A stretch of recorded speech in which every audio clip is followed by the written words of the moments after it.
A new police and fire training center is proposed for the city of Round Rock and could one day provide emergency training for a lot of smaller Central Texas cities. That's part of the concept being touted for the new $38 million facility. And KXAN got a first look at the plan and how it could impact local taxpayers. All new at 9. Here's what police want to bring to Round Rock. So literally we sit on 72 acres out here. This is where Training Sergeant Sean Johnson sees that vision. This would be the urban training area, kind of looking back that way would be the driving track. A full-scale training center was a dream 5 years ago when Round Rock PD moved into the building fronting the vacant land. Now it's on paper.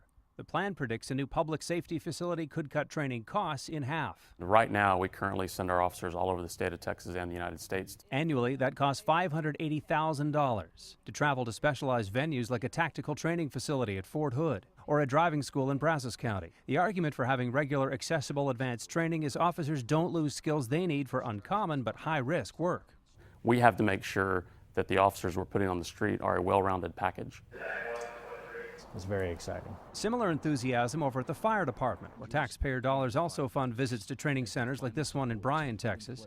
Add to that, the assistant chief says it's tough to find local public spaces for repetitive training.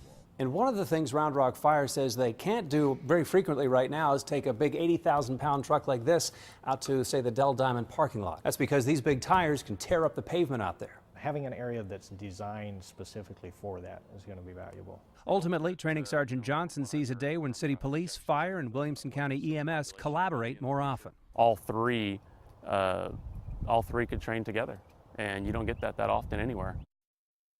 And the proposed center would be designed with a projected population in mind of 250,000. Round Rock's about 100,000 now. Still has to be put on November's ballot as a bond issue. And the fire chief told me today, depending on what Round Rock voters agree to then, the build-out could happen in stages to spread out the cost over several years. Going in depth on this now, looking at the top 3 out-of-city training costs Round Rock police face every year. More than $395,000 to cover the total hours officers spend away from their regular posts. $79,000 for time driving to and from training venues, and about $51,700 for mileage driven in marked and unmarked vehicles. Now, of course, the fire department has its own travel costs too every year, and you can check out the full training center plan with the story online shortly at kxan.com.